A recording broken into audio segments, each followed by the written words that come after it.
Bom dia, pessoal. É um grande prazer estar aqui com vocês novamente. Aqui eu estou com o CEO da OC, Oswaldo da OC.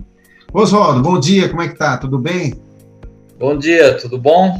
Tudo ótimo. Então, aí, vamos em Oswaldo, hoje frente. estamos aqui para falar da indústria de alimentos, né? Essa indústria com um crescimento tão vertiginoso no Brasil, né? Hoje já é 10,6% do PIB das indústrias. E é uma indústria que representa aí onde se concentra uma grande quantidade de indústrias de pequeno porte, né? Então, acho que é um grande foco de atuação da OC, né, Oswaldo? Eu estou certo nessa colocação? Hoje a gente pode entender assim, mais de 55% da base de clientes da OC é a indústria, né? Então, assim, é o foco da OC, hoje, a partir de 2022, foco na indústria. E a indústria alimentícia, ela é uma das indústrias que tem maior participação dentro do grupo de clientes que a gente atende. Então, a OC acabou, de uma certa forma, se especializando nesse segmento, entendendo um pouco mais as variabilidades que tem de processo e da melhor forma como o RP pode ser inserido dentro desse tipo de negócio para ter um bom resultado.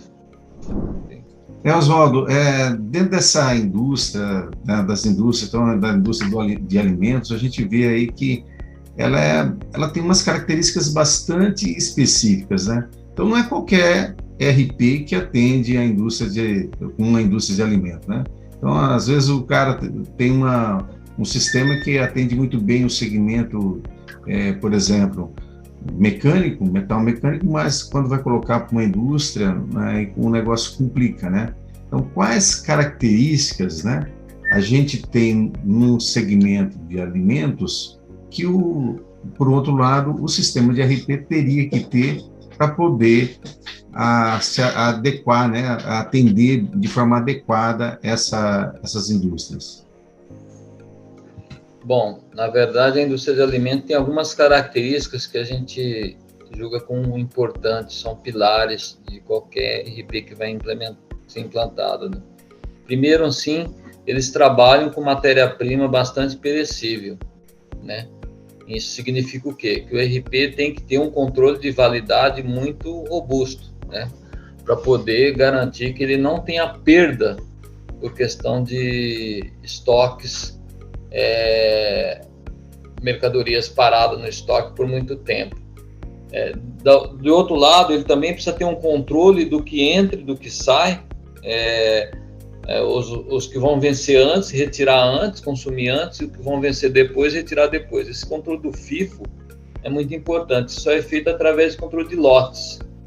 E aí existe um outro problema quando que acontece em algumas empresas, eles misturam os lotes, mesmo com a etiqueta num determinado espaço, aí a pessoa que vai fazer a separação acaba pegando aquilo que está mais fácil, que está na frente, às vezes pega um item que está vencendo depois e deixa lá um item que vai vencer, e aí esse controle de FIFO físico é muito importante.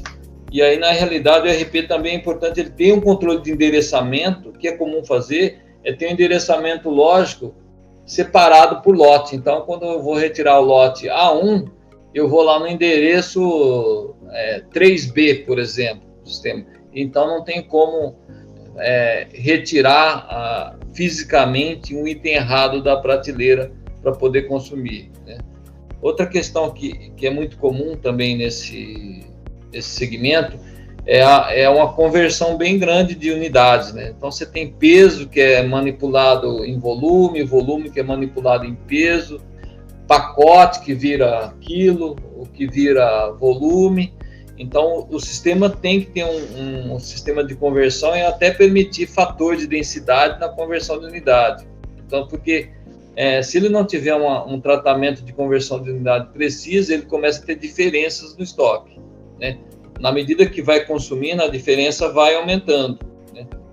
Outra coisa também é perda no processo, né? Esse tipo de segmento não é igual, por exemplo, indústria metal mecânica, a peça é rejeitada no final, né? Tem lá a peça refugada, por exemplo, né? a indústria de alimentos tem perdas durante o processo, tanto da matéria-prima como do produto acabado. Então, às vezes, um determinado item entra no misturador, e no misturador, às vezes, na hora de retirar, fica resíduo lá, que você não consegue utilizar ou contabilizar aquilo para efeito de uso de matéria-prima ou produto acabado, né? Então, isso acaba gerando perda durante o processo, né? Então, o sistema tem que ter esse controle de perdas também durante o processo. Isso na engenharia, você já tem que especificar esse percentual de perda. Tem que ter a parte de qualidade, então, muitas matérias-primas é feita inspeção, vai para a quarentena, para fazer análise visual, análise físico-química, todas as análises necessárias para poder, então, existe essa segregação na entrada, né? Você cria multilocais de estoque para fazer análise, e aí, na hora que a qualidade liberar, aquele lote fica disponível para produção, né? O sistema de apontamento também, muitas vezes, produz a granel, mas aponta a caixa, e assim por diante. Então, então tem essa tratativa, são características, na verdade são várias, tem muitas características que o RP tem que ter para poder atender a indústria de alimentos com bastante afinidade, né? Ok? A integração com balança, aí começa a ter integração com balança, sistema de apontamento, às vezes você tem que integrar com sistema de automação, que faz medição eletrônica, sensores, para poder ter um tipo, que não são peças que são fáceis de contar, né? São pesos, né? Volumes, então, assim, exigem alguns medidores específicos para isso, né? Então, basicamente, um apanhado geral são essas características que a indústria de alimentos precisa de um RP para poder ter uma gestão, sem falar da parte de MRP, de quantificação de estoque, de alocação de matéria-prima, que aí entra na parte do kernel do sistema, onde é feito os cálculos de demanda, explosão de material, geração de ordens. Tem bastante... A gente poderia ficar umas 3 horas falando aqui, mas esses são alguns detalhes que são muito importantes, que acabam impactando na gestão de estoque. É isso aí, Oswaldo, sensacional. É legal, Oswaldo. O que você falou aí, eu fiquei ouvindo e fiquei lembrando de alguns clientes nossos, né, que tem exatamente esse problema, né? A gente tem clientes aí da indústria de alimentos que fabrica doce, né, e que usa bastante água, então ele tem essa questão de perder o material que fica no fundo do tacho, ele tem a questão de validade, né, dos produtos também, que tem um problema. Aliás, esse problema de validade é uma coisa bastante séria, porque tem várias empresas, né, que estão sendo fiscalizadas o tempo todo, aí, até mesmo pela Anvisa, por conta dessa questão de uso de produtos que talvez possam provocar algum dano à saúde na pessoa, né? Do outro lado, até vi esses dias um chocolate aí que estava sendo proibido no mercado pela Anvisa por conta disso, né? É impressionante isso, né? Que até de uma indústria muito grande, né? Então, Oswaldo, eu gostaria que você contasse para a gente um pouco mais, né? Como é que trata essa questão das perdas, né? Como é que isso é uma coisa bastante difícil, né? Como é que dá para apontar essa perda, aponta na produção? Conta para a gente mais aí o que é que o Edescorp possibilita. Vou separar, você mencionou 2 tipos de perda, que uma é da matéria-prima, você falou de vencimento, que hoje a Anvisa está em cima, vigilância, questão de multa e tudo mais, né? Questão de saúde, né? Então, aí existem 2 tipos de perda da matéria-prima, né? Existe a perda por descuido de logística, né?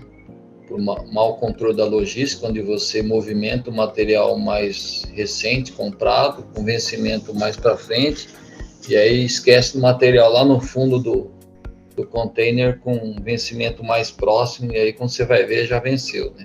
Então, esse é um problema de logística. Para resolver isso, você tem que escalonar todos os itens que chegam em lote, identificar, né? E aí posicionar cada lote num endereço diferente. Então, o próprio RP vai falar assim, ó, ele vai saber qual é o lote mais próximo e vai falar, pega do endereço 3A. Então, acabou o problema, né? O outro problema que você falou é do processo, né?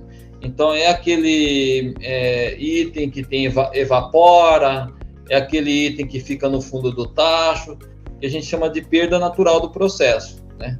Então, evaporação, por exemplo, estou pegando um exemplo que também ocorre na indústria química, nós estamos falando aí de formulação, esse é um outro detalhe também, o Eduescorp trabalha tanto como estrutura hierarquizada, com semi-acabados e tudo mais, multiníveis, como estruturas de formulação, onde você define o percentual de participação daquele lote de produção. Outro detalhe também, quando você constrói a estrutura, a formulação daquele produto, você define já o tamanho do lote, que às vezes tem a ver com o tamanho do tacho, tamanho do misturador, da onde você vai fazer a produção.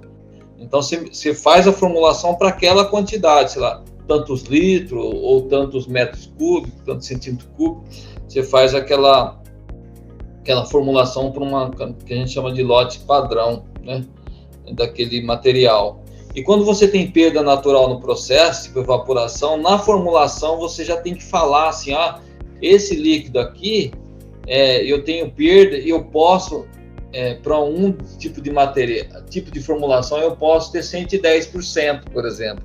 A formulação não dá 100%, porque vai ter uma perda natural, estou falando de evaporação, que é mais fácil, né?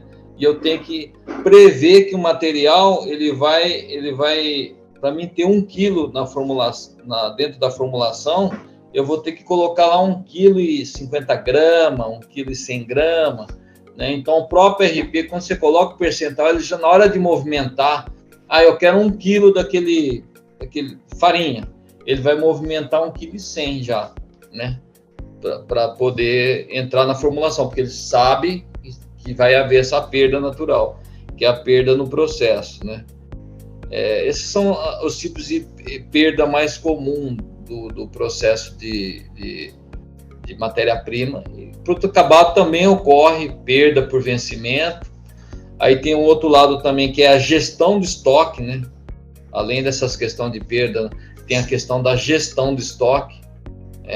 Então, a perda por vencimento tem 2 causas. Uma é logística, problema logístico de movimentação do item errado, não obedeceu o FIFO corretamente, primeiro que entra, primeiro que sai, né? Primeiro que vence, né? É o primeiro que sai, não o primeiro que entra, necessariamente. Que às vezes você compra um material hoje, aí você comprou uma semana passada, o que você comprou hoje vai vencer antes do que você comprou na semana passada. Então, às vezes o pessoal não olha a data e acaba pegando o material errado. E a outra é a gestão de estoque, né? Então, quando você pode controlar logisticamente perfeitamente a retirada, a separação, mas se você comprou uma matéria-prima demais e o consumo dela é menor do que você comprou, se você não vai usar ela, vai ficar parado no estoque, aí você corre o risco de vencer. Essa é a perda totalmente indesejável, né? Prejuízo total, né? Então, isso pode ocorrer tanto nas matérias-primas, que é mais comum, né, de acontecer, quanto no produto acabado. O produto acabado, você está vencendo, você consegue fazer promoção, alguma coisa. Agora, a matéria-prima, você perde mesmo, né? Então, essas perdas, como que eu controlo isso? Uma gestão muito bem feita do estoque, olhando o ABC de consumo, olhando os prazos de validade do material, o consumo médio no mês, na semana, e comprando só o necessário, né? Não fazendo aquele estoque gigantesco que pode gerar perda por não uso daquele material. Essas são as principais vertentes de perda. E o Eduescorp ataca muito bem todos esses processos, né? Porque como a gente atende variados segmentos de indústria de alimentos, né? Seja alimentos para pessoas humanas, seja alimentos para pet, né? Processo de terceirização, a gente trata muito bem também.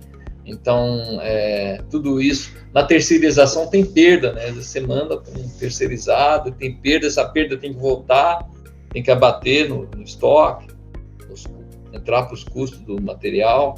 Então, essas perdas, gera um aumento no custo real do item acabado. Então, são tratativas que requerem o RP, uma atenção muito específica do RP para poder ter precisão nesse processo. E se você não faz bem feito, né, as perdas podem ser tão grandes que impacta na rentabilidade do produto. Aí é o pior, né? Além de você produzir muito, fazer muito, você começa a ter uma rentabilidade pequena e alguns itens você começa até a ter prejuízo em alguns itens. Então é isso. Pô, é bem legal, viu, Oswaldo? Um outro problema que o pessoal, a gente vê constantemente aí no mercado, é que, às vezes, na indústria, nem todo momento tem aquele produto lá, a matéria-prima adequada para a produção no momento. Aí o que acontece é que, às vezes, o cara tem que usar uma matéria-prima substituta, né? Até mesmo, não necessariamente de segunda qualidade, talvez até de primeira qualidade, mas talvez um produto que ele teria para um determinado outro produto que ele vai ter que não tem como fazer naquele momento. Se não tem isso, eu vou usar uma outra coisa que vai substituir, né? Isso é comum, por exemplo, até mesmo quando se faz assim alimentos não só para gente, como faz ração e tudo mais, que é a indústria de alimento também, que o pessoal substitui. Eu não tenho milho, uso sorgo, não sei, né? E o pessoal substitui por vários outros substitutivos aí. Como é que o Eduescorp trata essa questão dessas substituições de matéria-prima? Você tocou num item muito importante que afeta não só a indústria de alimentos, mas afeta a química, especialmente a indústria eletroeletrônica, que trabalha com componentes, de você ter mais de uma matéria-prima para uma mesma aplicação. Vamos pegar aí farinha da marca A1 e farinha da marca A2. Sal da marca 1 e da marca 2. Tem empresas que optam por cadastrar ele como um item só, mas aí é um problema, porque às vezes tem diferença de custo, dependendo do que você tem, às vezes um item que ele é importado, mas tem opção nacional, não dá para tratar com a mesma identificação no estoque, né? Então aí você tem um problema, né? Porque na sua engenharia está lá que usa a farinha A1. A2 não aparece na engenharia. E como é que você fica? Isso ocorre realmente. Se o RP não estiver preparado para tratar o que a gente chama no RP de itens alternativos, né? E eu tenho que ter uma tratativa mais ampla e mais restrita. O que é o mais ampla? No cadastro do material eu falo que o A1 pode ser substituído pela farinha A2 e A3, por exemplo. Mas às vezes a farinha A3, ela não é o A, item A, né? É um item B, alternativo. E eu tenho determinado tipo de alimento que eu não posso usar essa farinha A3, eu só posso usar uma A1 e A2. Então, na estrutura do material, na formulação, lá no item A1, eu posso fazer aquele item alternativo na estrutura que chama de engenharia ou da formulação, porque isso só vale para aquele produto, para aquele produto acabado, né? Como é que o Eduescorp trata isso, na verdade? Ele trata isso de uma forma bem dinâmica. Na hora que ele está fazendo o cálculo de explosão, para calcular compras, né, e alocar para aquelas ordens de produção, ele já olha lá, não tem, vamos supor que eu preciso de 50 quilos daquele item A1, que é o que está na engenharia nominado, e tem só 30. O que o Eduescorp faz? Vai buscar o A2. O A2 tem 10, vai buscar o A3. O A3 tem 50, aí completou os 50 quilos que ele precisa, e ele pegou parte do A1, parte do A2 e parte do A3 e compôs a quantidade que ele precisa. Agora, dependendo da estrutura, ele não permite misturar, né? Então, ele pega daquele item, ele privilegia sempre aquele item que tem a maior quantidade e retira a quantidade que você precisa para poder formular, alocar. Aí ele faz um empenho daqueles material, né, e aloca para aquela ordem de produção, né? Isso é muito comum, ocorre aí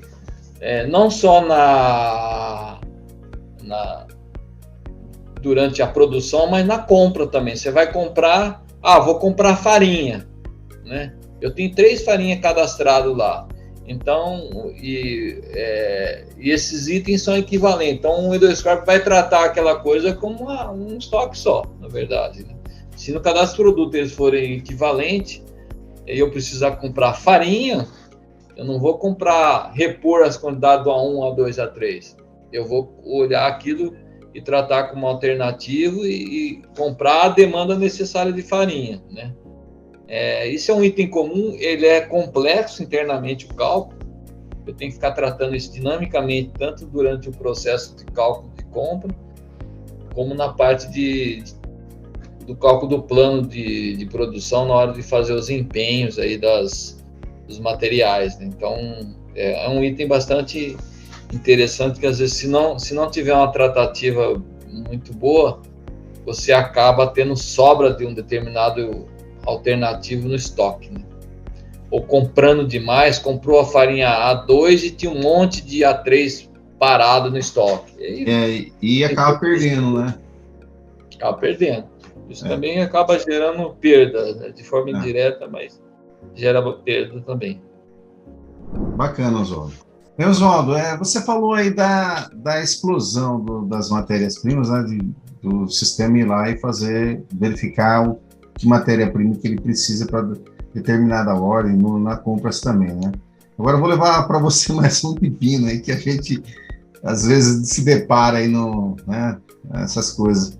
Que outro dia um cara lá estava falando que determinado material que ele tinha em várias formulações, mais de 500 itens, né? Tinha sido uma matéria-prima que estava proibida, né? E um outro lá falou que não encontrava mais no mercado aquela matéria, e aquilo lá estava, né, em diversos itens. E aí, como é que a gente pode ajudar dentro do RP essa questão, né, de identificar, como é que o RP trata essa questão? Para identificar aquela matéria-prima dentro da formulação, como é que faz isso aí? É o contrário, né? Tem várias alternativas. Uma delas é o que você falou, lá no cadastro de estruturas de formulações, você pode fazer uma busca identificando uma matéria-prima, ele vai te listar em todas as instâncias que ele acontece, né? Mas vamos pegar, aí você tem que ir lá e alterar, né? Eu acho que outra coisa também, na hora de compor a estrutura, a construção de itens que são semi-acabados é interessante por conta disso, né? Então, como é uma hierarquia, vários itens, por exemplo, usa aquele semi-acabado, vamos supor que é uma mistura, vários itens usam aquela mistura, então quando você altera no semi-acabado, você alterou em todo mundo que usa aquela mistura. Então, assim, isso é estratégia na hora de compor a estrutura. Mas vamos pegar o pior caso que tem. O cara tem aquele açúcar em 500 produtos. Qual é o trabalho de formiguinha aí? Tem que ir em cada engenharia alterar. Infelizmente, tem que alterar. Eu não consigo contornar isso, esse cara está proibido, eu não posso mais usar esse produto. Eu tenho que usar um produto B, C. Como é que eu faço? Eu vou no cadastro de produto, inativo esse cara para não usar ele, né? E eu crio um alternativo que é o A2, né? Aí tira aquele item de estoque, move ele para um estoque que, vamos supor, bloqueado, cria um local de estoque bloqueado, então o local de estoque da produção vai estar 0. Aí eu começo a comprar o A2 no cadastro de produto, ele está como alternativa, e o sistema vai pegar o A2, né? Até que ele troque todo mundo. Para documentação, é melhor ele trocar, porque se a Anvisa vê aquele produto, a formulação com A1, vai ter BO. Mas até que ele troque, ele pode fazer isso. E depois ele vai nas engenharias e vai trocando os 500 produtos. Toca aí uns 10 por dia, e aí ao final de uns 50 dias ele trocou os 500 produtos. Mas existe solução, né? A gente está acostumado com esse tipo de detalhe, então acontece, né? Então, você pode fazer isso através do uso do alternativo, né? Que é uma solução paliativa até você atualizar a sua documentação, né? Documentação de engenharia, de formulação. Então, resolve o problema de imediato já e aí vai atualizando, né? De acordo com o que tem que ser feito. Gradativamente, isso mesmo. Bacana. Bem, Oswaldo, ficou bem legal essa solução, eu curti muito, né? Outra coisa, cara, que a gente tem visto todo mundo falando aí o tempo todo da indústria 4.0, né? A gente sabe que a indústria alimentícia é um grande carro-chefe aí das indústrias, né? E essa automatização, né? Essa automação industrial vem chegando na indústria alimentícia muito fortemente. A gente já tem hoje clientes nossos mesmo, que daqui de Campinas, que da indústria de alimentos, uma pequena empresa que já tem sistema já coletando das máquinas, já do CLP diretamente, trazendo essas informações via MES, né? E aí a gente tem esses dados para ser inserido dentro do B2Corp, né? Então isso é uma coisa que está muito fortemente, que deve ser uma tendência muito forte. Então, eu gostaria de perguntar para você como é que a gente trabalha com essa questão, né? Como é que você vê essa questão tecnológica e como a gente pode agregar cada vez mais valor nesse sentido para essas indústrias, né? A indústria de alimentos, especificamente, como ela é uma produção meio que contínua, ela não é muito discreta, né? Não é peça, essas coisas.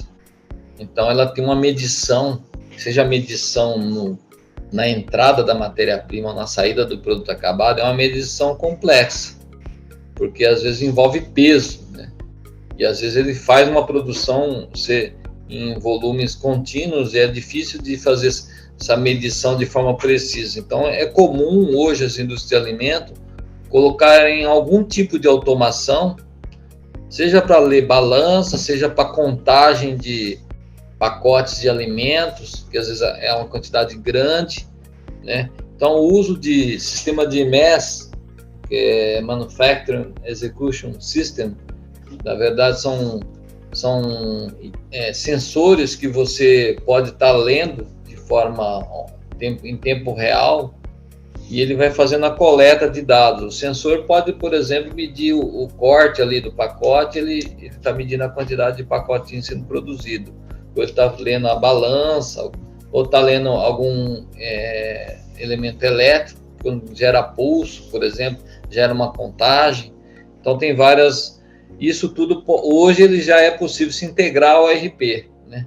Então, na verdade, isso cai numa central do MES. O MES tem o conceito de ordens, né, que o B2Corp manda para o MES, e aí volta as quantidades apontadas por ordem, isso volta e o B2Corp faz esse apontamento automático sem interferência humana. Na verdade, aquilo entra e aponta. Qual é a vantagem do uso do MES e desse sistema de automação? É precisão na quantidade apontada e precisão na quantidade separada de matéria-prima.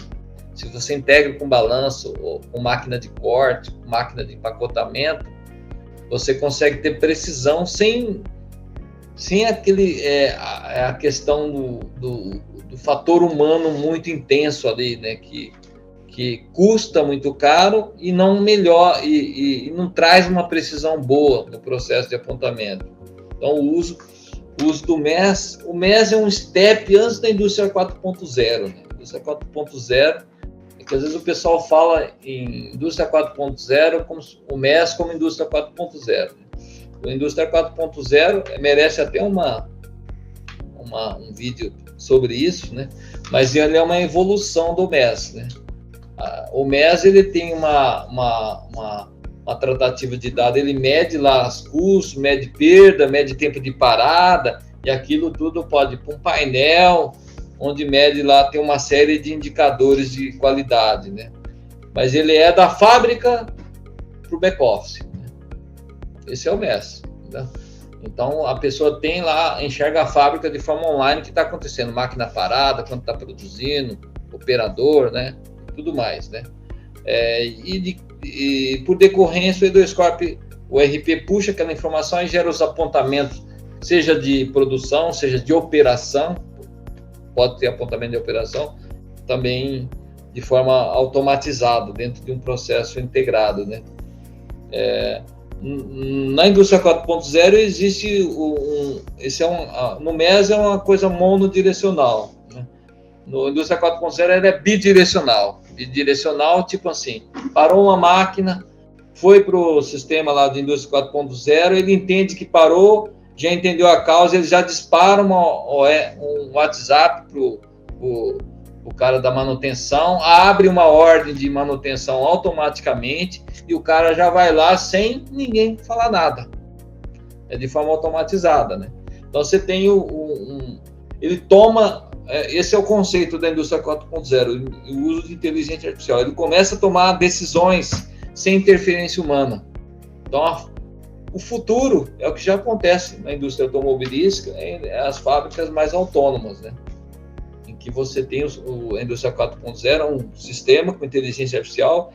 A maioria dos eventos da fábrica, ele vai tomando decisão e já vai comandando, seja a manutenção, a máquina, troca do material, troca da matéria-prima e assim por diante. Ele já vai comandando as produções. Ele já troca um determinado produto na linha de produção, já comanda outro. Ele já vai fazendo essa intervenção sem necessidade humana ali, né? Que é o dia a dia, né? Em algum momento, claro que tem necessidade humana, sempre vai cair na exceção que existe a necessidade do decisor humano, lá, o gestor, mas aí vai diminuir muito, né? Hoje é estressante a fábrica, né? É estressante. Então, o uso da indústria 4.0, ela vem... Ainda não é uma realidade para a pequena empresa, nem o MES, né? A gente tem clientes já que tem sistemas de automação de MES integrado ao E2 Corp, mas não é uma realidade plena ainda para a maioria, né? Mas acho que é mais por falta de conhecimento mesmo, né? Eu acho que na medida que a gente... Isso é um tipo de solução que a gente vai investir bastante entre esse 2022 e 2023, inclusive com o uso de inteligência artificial. Já estamos trabalhando nesse processo integrado com a área de manutenção. Então, são soluções que já existem nas grandes empresas, nas grandes, né? Mas nós estamos trazendo uma solução mais equilibrada, mais compatível com a capacidade de investimento pequeno. Uma solução de ponta, mas que vai caber no bolso dos pequenos, né? Com valor agregado fantástico, assim. Fantástico, Oswaldo. Muito bom, hein? Adorei. Isso é muito bom saber, é muito bom, né? Os nossos clientes vão ficar muito felizes assim, tá? Muito legal mesmo. Uma coisa que você vai começar a ver, acredito que até 2023 está acabando, né? O uso de comando de voz, né? Uma coisa que legal. Vai se tornar uma realidade, nós já estamos estudando isso, né? Isso com a indústria 4.0, isso vai ser meio latente, né? Você poder abrir uma ordem de manutenção por voz num aparelho de celular, por exemplo, num tablet. Então, são coisas que vão se tornar realidade aí muito em breve. Maravilha, Oswaldo. Oswaldo, esse tudo é uma maravilha, né? Uma coisa maravilhosa mesmo, né? Eu fico pensando nos nossos clientes que estão nos ouvindo aqui, né? Não só nos nossos clientes, mas já da nossa base, mas também naqueles clientes que ainda não são clientes da OC, que estão procurando um software de ERP e estão vendo, né, o que você está falando aí, estão ficando maravilhados, estão, né, pensando em colocar isso para funcionar, né? E eu fico olhando para o lado de cá, né, querendo que você dê uma dica para esse pessoal, né? Se eles devem já pensar num projeto já bem arrojado, né? Já indo direto com tudo, né? Com MES, com tudo, né? Já o que tem já de... né? Ou se deveria ir mais devagar, num pensamento mais kaizen. O que você fala aí, Oswaldo, para os nossos clientes? Então, isso tem muito a ver. Eu sou muito do PDCA, da melhoria contínua, né? E também tem que olhar para a cultura da empresa. Outro dia eu estava numa empresa, né, conversando com uma pessoa que faz consultoria nessa empresa, e ele gerando lá medidores no Power BI e tal, né? Lindo. E aí eu falei assim, como é que essa informação chega no gestor? Ele trabalha essa informação? E ele falou assim, o problema é que aqui a maioria não tem cultura nem do Excel, para poder tratar os dados, para poder fazer o gráfico, para poder manipular essa informação, para poder fazer análise, né? Então, existe aquela coisa, você tem que dar um passo do tamanho que a empresa consegue absorver. Mas, assim, por outro lado, você deixar de dar o passo, ou demorar para dar o passo, você pode perder muito em competitividade, e você pode ser massacrado pelo mercado. Então, aí existe um ponto de equilíbrio entre você... É igual você vai subir uma escada, né? Vamos pensar uma escada. Se você é um cara com 1,50 m de altura, quer subir uma escada que tem um degrau acima de 30 centímetros ou 40 centímetros, é bem difícil, né? Então, você tem que pôr um degrau menor. Quando você põe um degrau muito grande, você pode não conseguir, e você pode até gerar um problema na coluna, no lombar, subindo aquela escada, né? Porque você não estava preparado. Isso não estou falando só de pessoas, né? Recursos, gestão. Talvez a sua empresa não consiga absorver isso. Eu vejo isso muito em empresa, pessoal querendo fazer um projeto complexo com MRP1, MRP2, integrando, e às vezes não tem pessoas com aquela visão para poder absorver aquilo e para poder tratar aquilo. Então, assim, mas aí o pessoal pode perguntar, Zó, mas a cultura aqui pode demorar muito, eu não tenho mais esse tempo. Verdade, o mercado, ele não fica te esperando mais, ele está andando. Cabe a você decidir se você vai andar na mesma velocidade ou se você vai, né, reduzir. Se você vai reduzir, lá na frente você morre. É simples assim, né? Lá na frente você vai reduzir de tamanho até, né, ser excluído do mercado. Então, assim, ao mesmo tempo que eu tenho que fazer Então, significa o seguinte, para mim promover modernização do parque industrial, utilizando tecnologia de MES, indústria 4.0, ou até de uso de MRP2 dentro do EDOSCORP, para poder fazer carga-máquina, toda aquela parafernália, calcular custo real. Vamos falar de custo real, às vezes a empresa não tem ninguém que entenda de custo, que tenha essa visão de custo. Então, o custo dele, ele pega lá a estrutura de engenharia, só um material, pronto, é o custo. Mas ele não tem o real. Isso incluindo perdas, todos os processos, né? Os custos indiretos, os itens, o custo de mão de obra, não está ali. Ele joga isso como custo no resultado, joga a folha de pagamento no resultado do negócio. Então, assim, então, o equilíbrio é o quê? Ao mesmo tempo que você faz a modernização, você tem que transitar e promover a mudança cultural da empresa, porque a cultura da empresa tem que evoluir também, porque é ela que vai permitir você absorver as novas tecnologias. Como é que eu mudo a cultura da empresa? Eu tenho que ir introduzindo, às vezes, novas pessoas, novas cabeças com aquela visão, ou submetendo aquelas pessoas para treinamento, para palestra, participar de palestras de gestão de indústria 4.0, para abrir a mente daquelas pessoas que têm maior potencial, e aí ir introduzindo gradativamente essa cultura, vamos dizer, mais moderna, dentro daquela estrutura que às vezes está bem... Porque, na realidade, Silvio, assim, você pega as pequenas empresas, eu diria que uns 70%, se não for mais, é familiar, né? Então, assim, são pessoas que começaram bem pequenas, cresceram. Então, alguns, quando crescem muito, começam a perder até o controle, porque está acostumado com a empresa mais na mão. Então, assim, aí exige tanto novas... Para você pôr novas... Porque às vezes o pessoal que acha que botar o RP vai resolver todos os problemas, né? E se esquece que o RP, ele é uma ferramenta e ela é utilizada por pessoas humanas, né? Por pessoas com certas competências financeiras, materiais, produção, né? Todas as competências. Então, assim, o nível de uso do RP está muito relacionado com as competências que existem dentro daquela empresa. O RP sozinho, ele não faz milagre. É a mesma coisa que você comprar uma TV com 10 mil recursos lá e você só dá play, stop, muda de canal. E aí a TV tem um monte de recursos lá, integra a internet, Netflix, YouTube, e você usa lá os canais abertos de TV e, bom, uma TV com LED, com última tecnologia, e você usa TV aberta que tem aquela imagem ruim que é HD, nem Full HD é a mesma coisa. Então, assim, para você usar todos os recursos do ERP, você precisa também estruturar a empresa para ter certos conhecimentos que invoquem, demandem do ERP mais recurso e mais sofisticação, né? De ferramentas e tal.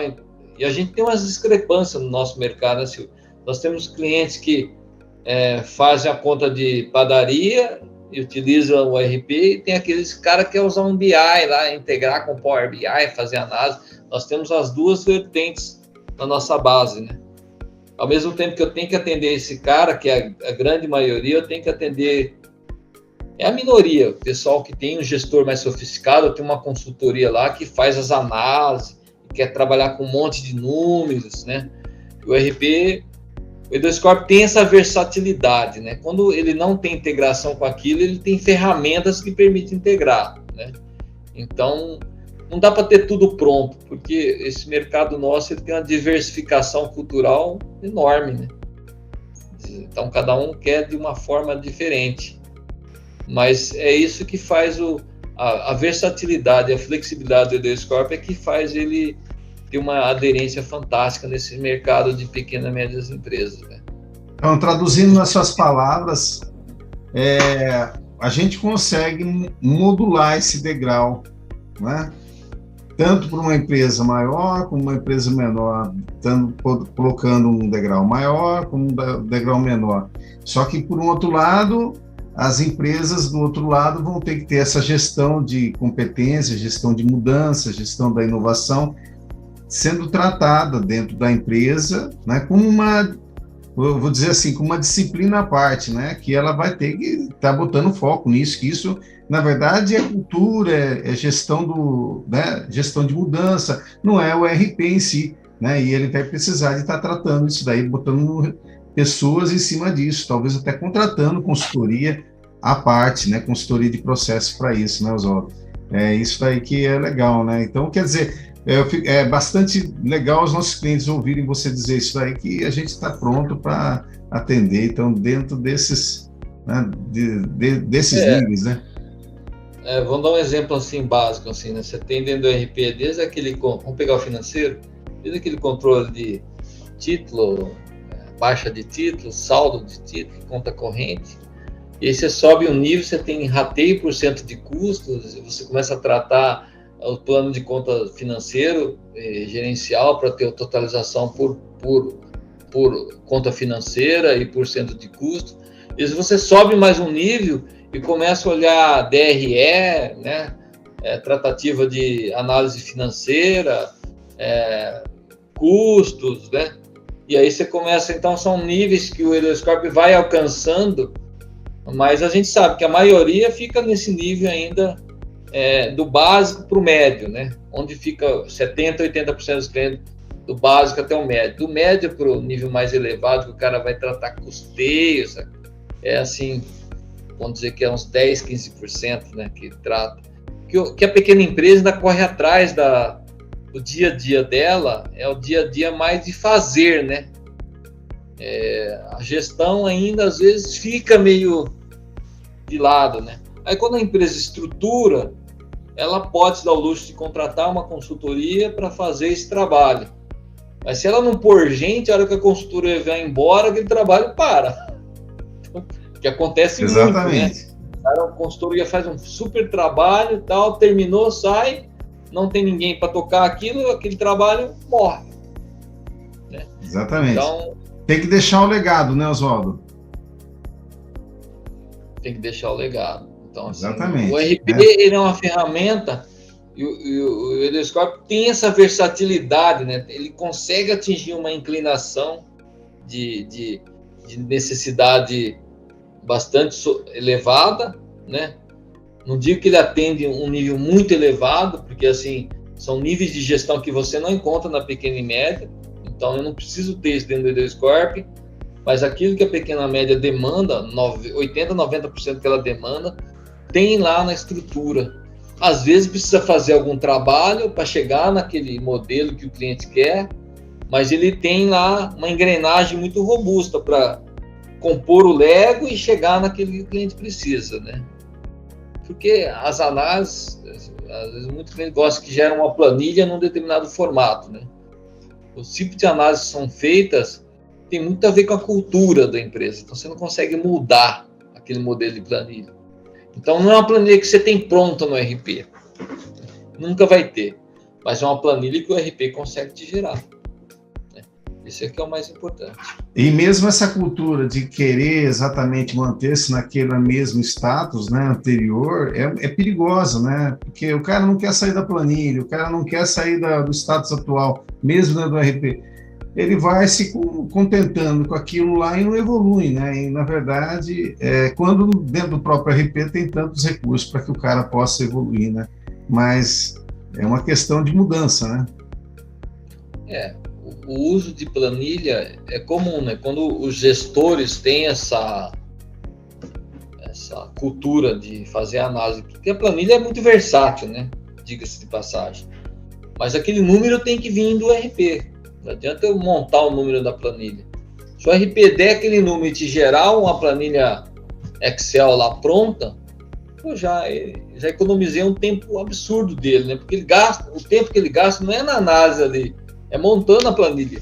Se eu der aquela planilha montada, eu já economizei o 90% do tempo que ele gastava entre preparar a planilha e depois fazer as análises. Porque fazer a análise, ele bate o olho, ordena, agrupa lá, ele sai muito embora o Edoscope tem lá a planilha dinâmica, você faz os agrupamentos, grandão, totaliza por coluna, por linha, traça gráfico, mas tem muitas gestoras que têm aquela afinidade já com a planilha Excel, né? Padrãozão. E a gente, na verdade, a gente respeita isso, né? Tá na cultura. A gente fala, arranca a planilha e põe. Não, ele tá na planilha, gosta, se sente confortável. O único detalhe é que a gente gera a planilha para ele, não precisa mais montar a planilha, né? Essa que é a vantagem. Uma grande vantagem, por sinal, né? Legal, Oswaldo. Bacana. Oswaldo, uma maravilha mesmo, né? E assim, olhando para a nossa base de clientes, eu vejo assim que os clientes mais antigos são os clientes de indústria, né? Não, de indústria, os clientes mais antigos da indústria são os clientes da indústria de alimentos, né? O segmento que a gente tem uma das maiores participações também é o segmento da indústria de alimentos, né? Então, esses clientes que entram conosco, que fizeram a contratação do RP, né, da OC, já tem clientes há mais de 15 anos, eles continuam com a gente e continuam crescendo, continuam tendo sucesso, né? Então, é uma coisa maravilhosa, uma coisa... E são clientes que parceiros, né? Então, Oswaldo, a que você acha que se deve essa parceria, esse crescimento mútuo aí com essas indústrias? Eu diria que tem alguns pilares que é importante, independente de ser alimentos, mas falando de alimentos especificamente, que faz uma relação durar tanto, a pessoa continuar tanto tempo, porque é muito comum, às vezes, você ver a empresa trocando de RP, né? Estou trocando. Desde RPs grandes até os RPs bem pequenos, né?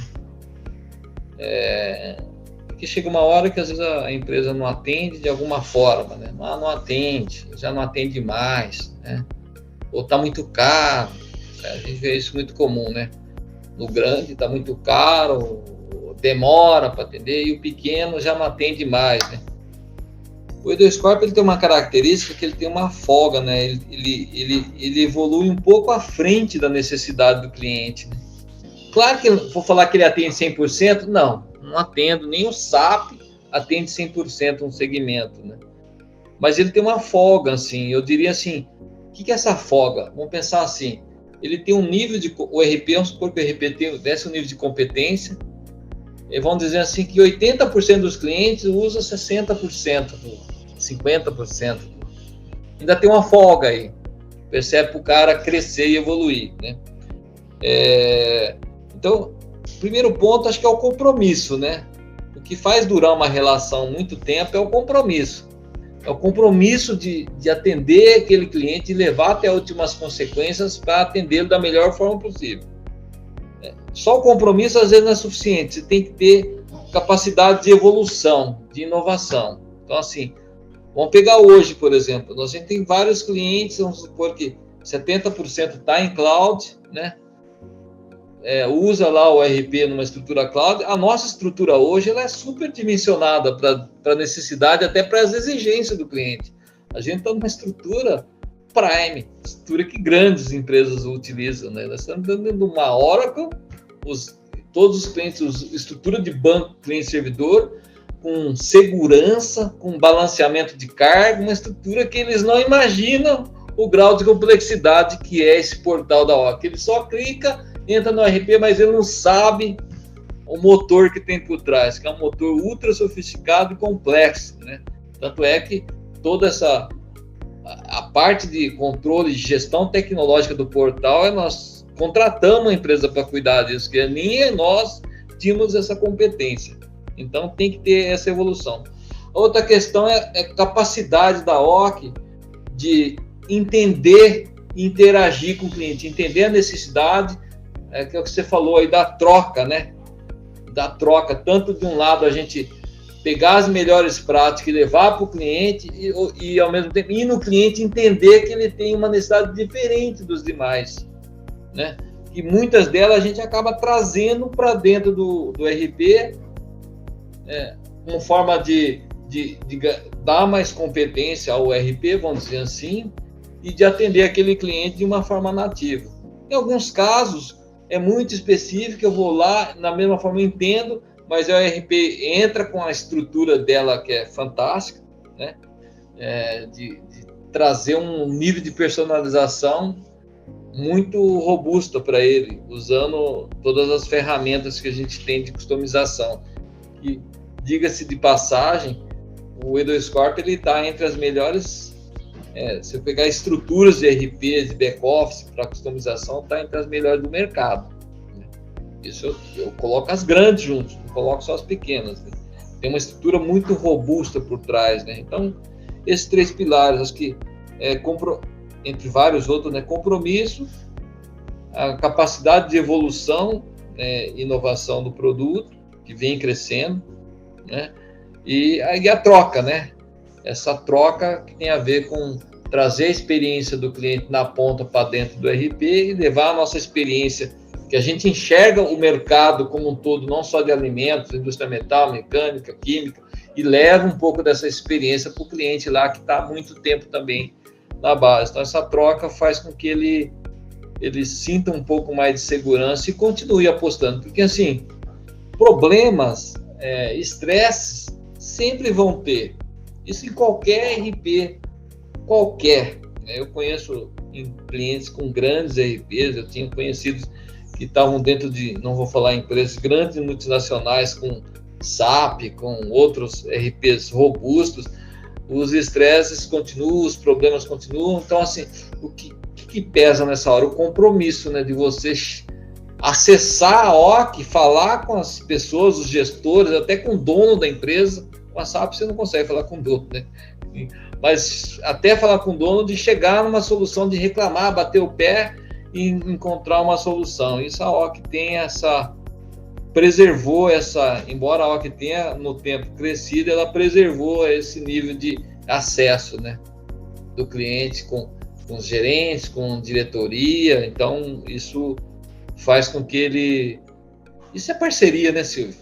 Isso é parceria pura no real sentido da palavra. Isso é parceria, né, Oswaldo? Isso é parceria. Isso é fantástico. A gente vê isso daí, né? Eu acho que isso daí é uma parceria, mas que só é possibilitada quando a diretoria tem essa visão de proximidade com o cliente, como vocês, né? Da diretoria tem essa visão, né? De essa acessibilidade. Então, quero falar com o Oswaldo, consegue falar com o Oswaldo, né? Ninguém não está blindado, né? Então eu acho que assim isso é fantástico, né? Às vezes o cliente, ele, o Oswaldo não quer falar porque às vezes eu não consigo atender todo mundo, né? Porque, né?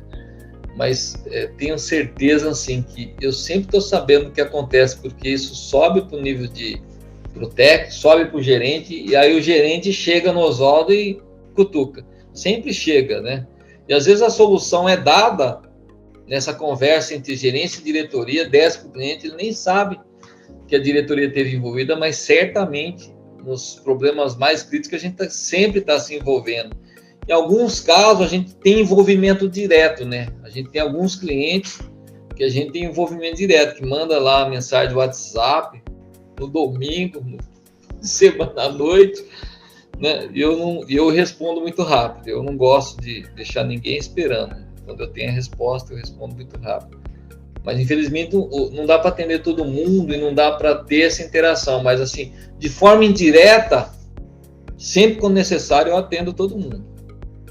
De forma direta, eu não consigo atender. Tem alguns clientes que têm mais acesso, alguns diretores de empresas que têm acesso, mas nunca deixei porta fechada, né? Sempre, quando foi necessário, a gente teve a conversa, interagiu, seja por e-mail, WhatsApp, telefone, ou até em reunião presencial. A semana retrasada mesmo, eu estive numa indústria de alimentos, né? Fui lá ver um processo de logística de despacho, de entrega, né? Que tinha um problema de logística. Não é um problema, mas tem uma complexidade e querem melhorar o processo. Tem uma consultoria fazendo um trabalho lá, e a gente esteve lá entendendo, dando algumas sugestões, e a gente deve ter uma segunda reunião já para definir processo. Estou ajudando eles nesse processo de definir os processos logísticos. Não vou entrar em muito detalhe, porque é característica da empresa, mas é uma empresa que cresceu demais da conta, né? Mas, então não dá para usar... A ligação caiu aqui, desculpa aí, pessoal. Mas você estava falando exatamente sobre essa questão de estar ajudando esse cliente aí na parte da consultoria, né? Esse é um cliente bastante antigo, né? É um cliente que teve um crescimento vertiginoso. Hoje ele já tem até um problema de espaço logístico, né? E a gente teve lá, um dos diretores me pediu para dar um pulo, entender o processo. Eu falei, não, eu vou. Fui lá, entendi o processo, andamos pela fábrica, realmente mudou muito a fábrica, né, desde a época lá do início. Porque no início desse cliente eu estive lá, mapeando o processo. Por isso que ele me chamou, você esteve aqui naquela época, mapeou o processo, deu claro que isso há quantos anos, Oswaldo? Realmente mudou muito a empresa. Né? Isso há quantos anos? Assim, o nível de movimentação subiu de 2 para 200. Você vê pelo movimento do chão de fábrica, né? Muita automação, muita máquina automática, que não tinha naquela época. Está fantástico. Né? Agora, quantos anos, Oswaldo? Quantos anos atrás você esteve lá? Nossa, Silvio, agora você me pegou, hein? Esse cliente tem mais de 10 anos, né? Sei lá, né?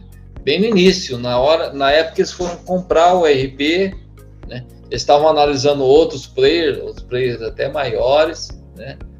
Eu tive lá para entender o processo. Eu já voltei lá um pouco antes, né?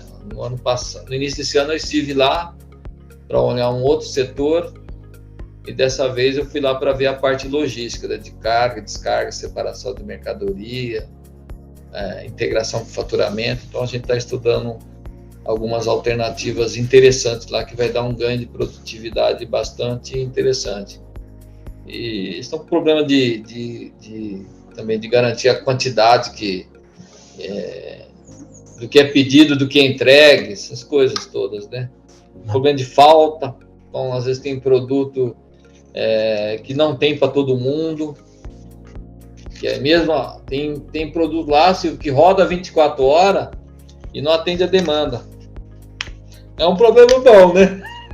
É um problema bom, mas é um problema, né? Para quem vai, já que não atende todo mundo, quem é atendido? Então tem uns detalhes aí que eles estão justamente com esse problema bom. Eu falei para ele, é um problema bom.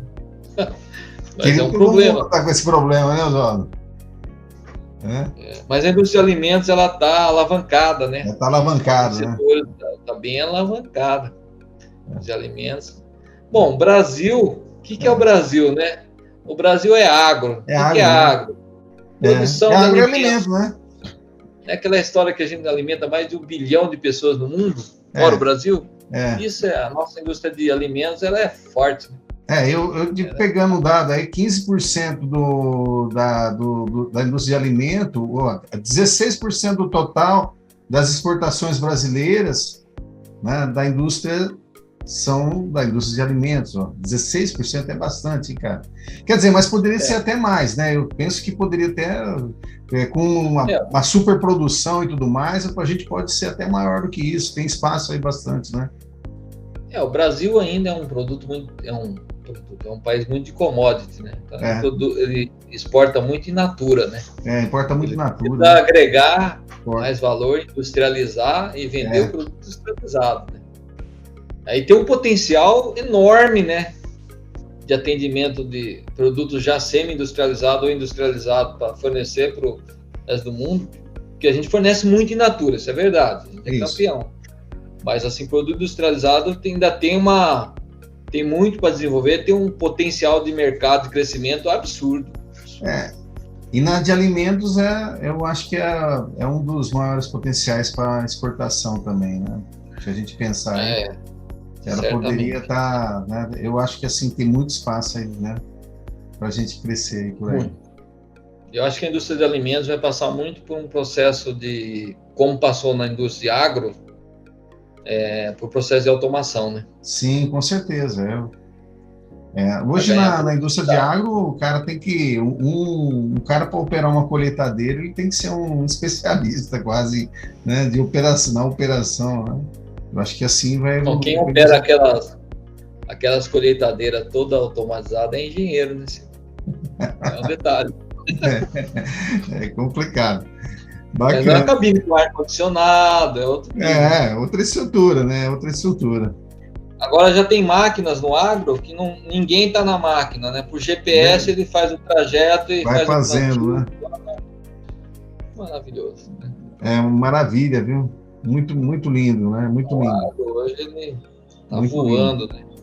Ainda tem alguns problemas aí em algumas culturas com terreno, que determinado terreno não dá para passar tão facilmente, mas é uma evolução muito, muito bacana, né? O pessoal tem feito um trabalho bem feito aí e cada vez mais isso deve trazer efeitos de produtividade cada vez mais aumentada, né? Muito bacana mesmo. O Brasil ele estava num boom de crescimento de indústria antes da pandemia. A pandemia deu uma desacelerada muito grande no mundo, né?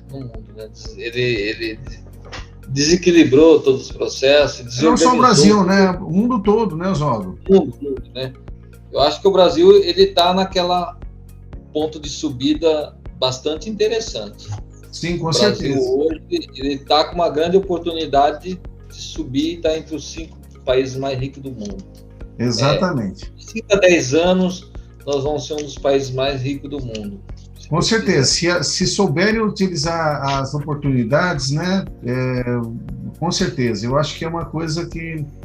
Porque ninguém tem as condições climáticas, as condições hídricas, as condições de energia, né? Nenhum país do mundo tem essas condições, né? Então a gente precisa só administrar bem todos esses recursos, né? De forma bastante sustentável, de forma bastante cuidadosa, para a gente não atirar na perna, né? Que é o que acontece às vezes quando o cara vai, de repente faz uma coisa e depois ele é prejudicado com outra, né? Mas se fizer de forma bastante assertiva, certamente o Brasil vai ter vai ser o maior aí, talvez, tem toda a condição, né? Que entre a terceira economia do mundo, né, até a quarta economia dá para ser, né? Hoje a gente talvez está na 8ª, né? Dá para ser por volta disso. Isso passa por uma modernização econômica, de gestão, passa por uma modernização do Parque Fabril, né? Mas o Parque Fabril, a modernização dele representa investimento. Ele só vai fazer investimento na medida que a economia tiver uma visibilidade, uma robustez que faça ele acreditar que ele possa. Exatamente.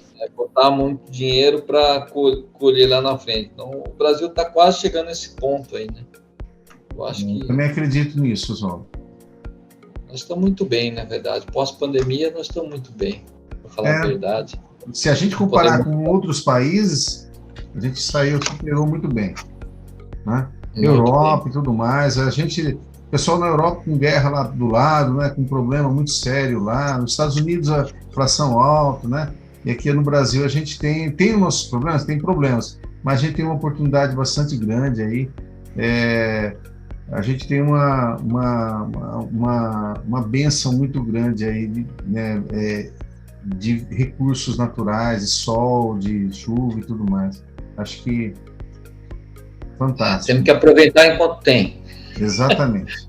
Aproveitar enquanto tem, né?